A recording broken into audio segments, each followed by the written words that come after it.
Tonton video ini sampai selesai agar Anda tidak gagal paham.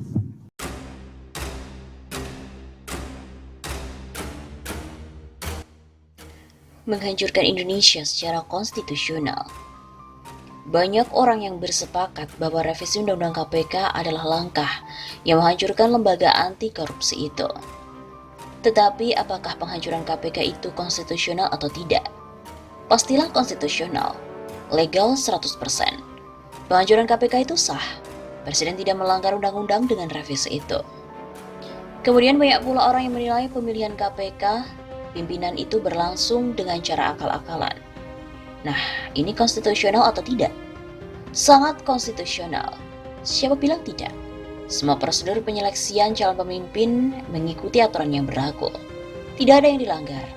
Tetapi hebatnya bisa terbukti prediksi banyak orang bahwa Firly Bahuri pasti terpilih sebagai ketua KPK. Meskipun banyak pihak yang berkeberatan terhadap rekam jejak beliau ini. Pokoknya semua dibuat konstitusional. Semua dilaksanakan sesuai dengan ketentuan hukum. Sekarang apa akibatnya? Anda semua pahamlah. Lembaga anti korupsi ini menjadi mandul. Tidak ada lagi OTT, Korps para koruptor dan veteran korupsi bisa tidur. Korps para koruptor dan veteran korupsi bisa tidur nyenyak. Tidak ada lagi yang mereka takuti. Seterusnya, penerbitan Perpu nomor 1 tahun 2020, Perpu Corona, konstitusional atau tidak? Jawabannya, mana ada orang yang mengatakan tidak. Semua fraksi di DPR menerima Perpu itu kecuali fraksi PKS. Jadi ya 1000% konstitusional.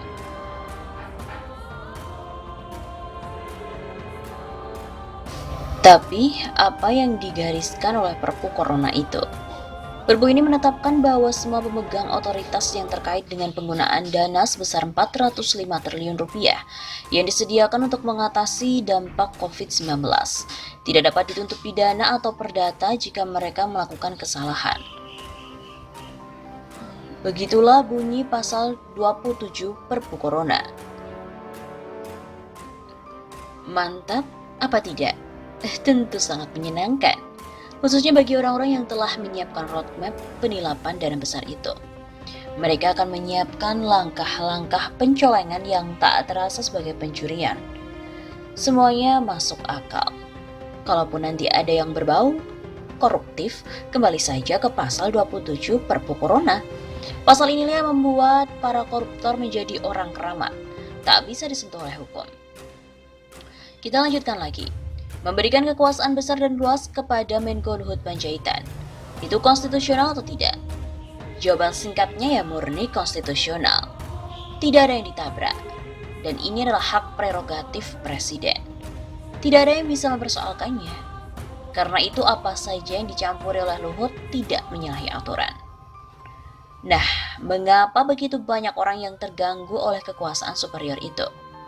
Karena cara ini tidak sesuai dengan prinsip pengelolaan pemerintahan yang baik atau good governance. Tetapi semua ini konstitusional. Anda merasa terganggu, itu urusan Anda. Lalu Presiden Jokowi mengangkat staf khusus milenial. Konstitusional atau tidak? Tentu saja tidak ada pasal undang-undang atau undang-undang dasar yang dilanggar. Tetapi bagaimana dengan segala macam kontroversi yang melibatkan para staf khusus milenial itu? Bahkan ada yang mundur karena konflik kepentingan. Tidak ada masalah. Begitu mereka mundur, semua selesai. Semua konstitusional. Lalu bagaimana dengan proyek kartu prakerja 5,6 triliun yang melibatkan salah seorang staf sus mundur? Juga tidak ada persoalan. Sudah sesuai konstitusi kok, lalu mau apa lagi? Terus, Presiden Jokowi memberikan keistimewaan kepada Cina untuk banyak hal. Apakah langkah ini bertentangan dengan konstitusi? Tentu tidak. Mau 100% perdagangan dan investasi asing itu dikuasai Cina ya tidak masalah. Semuanya sesuai dengan aturan. Cuma dengan nalar yang sehat pastilah Anda merasa heran. Anda khawatir pengistimewaan terhadap Cina bisa membahayakan Indonesia karena bisa saja negara komunis itu membawa masuk komunisme, baik secara terang-terangan maupun secara halus. Anda mencemaskan hegemoni Cina, hegemoni ekonomi, ideologi dan juga kebudayaan. Bagi para penguasa silakan saja Anda merasa was-was atau cemas. Tapi semua yang mereka lakukan dalam kaitan dengan kehadiran Cina di Indonesia tidak melanggar konstitusi karena semuanya ini konstitusional. Sekarang, kita ringkaskan. Revisi Undang-Undang KPK menyakitkan hati tetapi konstitusional. Penerbitan Perpu Corona penuh dengan kontroversi tetapi konstitusional. Pemberian kekuasaan masif kepada Luhut tak sesuai dengan prinsip good governance tapi konstitusional.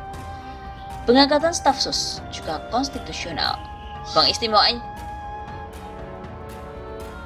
Pengistimewaan Cina yang sangat mencemaskan tetapi juga konstitusional. Kalau begini, hancurlah bangsa dan negara Indonesia. Sebentar, memangnya Indonesia tidak bisa dihancurkan secara konstitusional? Bukankah ini yang sedang Anda saksikan? Agak sok-sok filosofis sedikit sih. Di dalam hidup ini ada bab tentang baik dan buruk, gembira dan sedih, membangun dan menghancurkan. Nah saat ini, kita sedang berbangku tangan melihat orang-orang yang menghancurkan Indonesia secara konstitusional.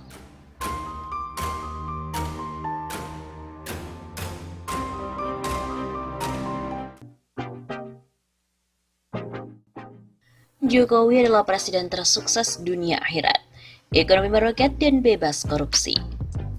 Aktivis politik Rahman Simatupang menyindir Joko Widodo dengan sebutan presiden paling sukses dunia akhirat.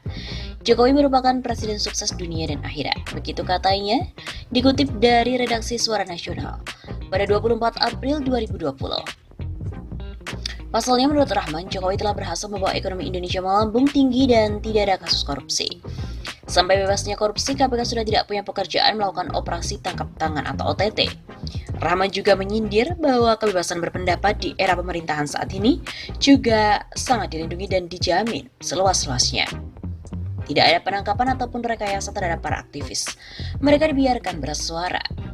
Lebih lanjut, Rahman juga mengatakan daya beli masyarakat semakin kuat dan tidak ada pengangguran sama sekali. Daya beli masyarakat tinggi dan tidak ada pengangguran. Dia melanjutkan nilai tukar rupiah terhadap dolar Amerika pun juga sangat kuat. Kalau ada yang mengatakan dolar tinggi, itu informasi yang tidak benar. Begitu kata Rahman.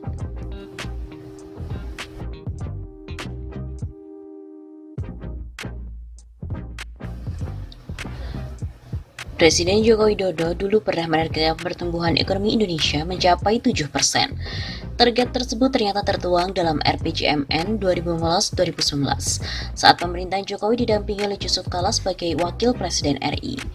Dengan berbagai kebijakan, pertumbuhan ekonomi diperkirakan meningkat tajam sejak tahun 2016 menjadi 7,1% pada tahun 2017 dan terus meningkat pada tahun 2018 dan 2019, masing-masing sebesar 7,5% dan 8%. Demikian tertuang dalam RPJMN 2015-2019. Sayangnya target itu meleset. Jangankan ekonomi tumbuh 7%, untuk keluar dari rata-rata 5% saja masih sulit sampai sekarang. Target pertumbuhan ekonomi RI meleset lagi dan tahun 2019 kemarin, pemerintah memprediksi ekonomi hanya tumbuh 5,3%. Nyatanya hanya bisa tumbuh 5,02%.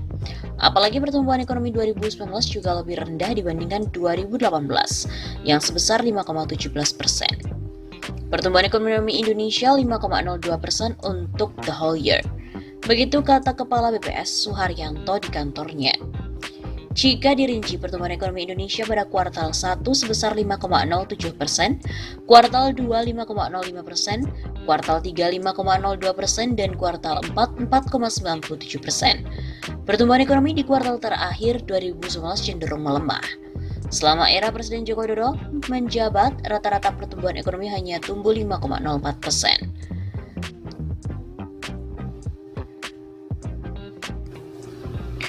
Tak hanya janji Jokowi tentang ekonomi meroket 7%, dia pun juga berjanji akan mengejar angka kemiskinan menjadi 0%.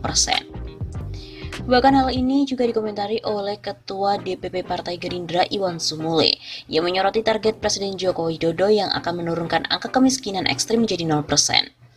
Ia pun mengapresiasi target fantastis Jokowi di tahun 2024 itu, namun ia juga meragukan realisasi dari target tersebut. Pasalnya pada janji Jokowi di periode pertama, Jokowi juga memastikan ekonomi Indonesia ini meroket dan pertumbuhan ekonomi mencapai 7%. Namun apa nyatanya, hal tersebut berbanding terbalik dengan kenyataan yang terjadi. Sambungnya juga justru ekonomi malah nyungsep dan pertumbuhannya jauh panggang dari api dengan apa yang ditargetkan. Malah nyungsep dan pertumbuhannya di bawah 5%. Karena itu ia pun tak ingin target kemiskinan 0% juga sama nasibnya dengan janji ekonomi meroket yang sebatas bualan saja. Lalu sekarang ia bikin target lagi di 2024, kemiskinan jadi nol. Patut diapresiasi sih, tapi tampaknya bualan lagi, ya nggak sih? Begitu katanya.